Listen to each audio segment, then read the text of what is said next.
জানেন শাস্ত্র মতে মসুর ডাল আমিষ নাকি নিরামিষ?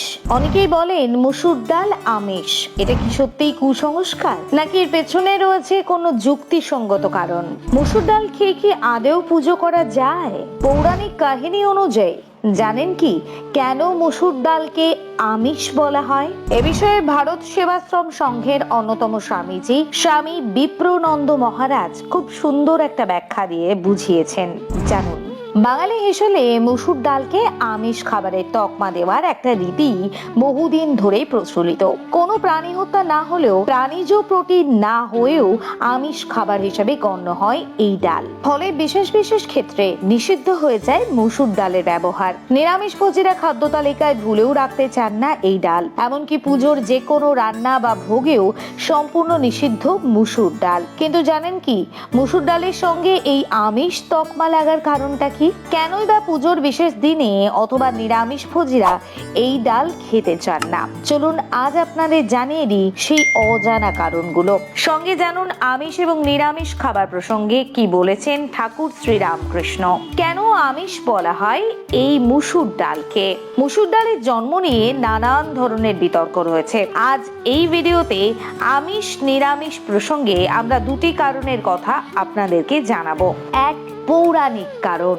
বিভিন্ন পৌরাণিক কাহিনী অনুযায়ী মনে করা হয় মহিষাসুরের রক্তের থেকে জন্ম হয়েছে এই মসুর ডালের বা মুসুরির ডালের।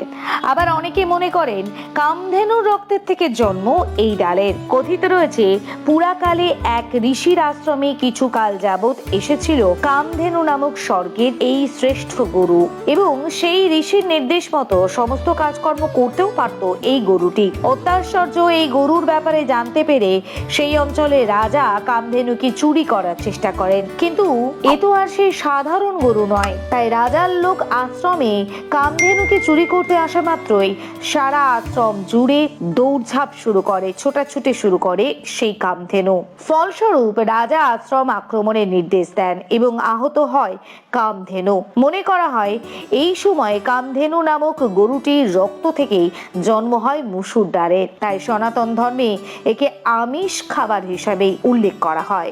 দুই, বিজ্ঞানসম্মত কারণ। শরীর সুস্থ থাকার জন্য প্রোটিন, কার্বোহাইড্রেট এবং ফ্যাট সব কিছুরই প্রয়োজন। প্রতি 100 গ্রাম মসুর ডালে ক্যালোরি থাকে 345 গ্রাম, কার্বোহাইড্রেট থাকে 59 গ্রাম, প্রোটিন থাকে 25 গ্রাম।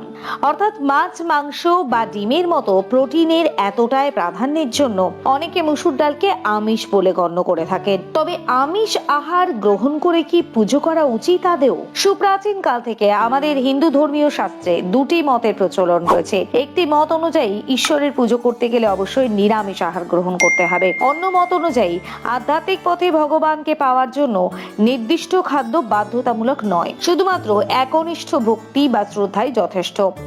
এই প্রসঙ্গে ঠাকুর শ্রী শ্রী রামকৃষ্ণ বলেছেন, আমিষ বা নিরামিষ আহার কোনো ব্যক্তির আধ্যাত্মিকতার মাপকাঠি হতে পারে না। নিরামিষ আহার গ্রহণ করে যেমন মানুষের মধ্যে সঠিক ভক্তি থাকতে পারে, তেমন ভাবে আমিষ আহার গ্রহণ করেও সাধনা সম্ভব।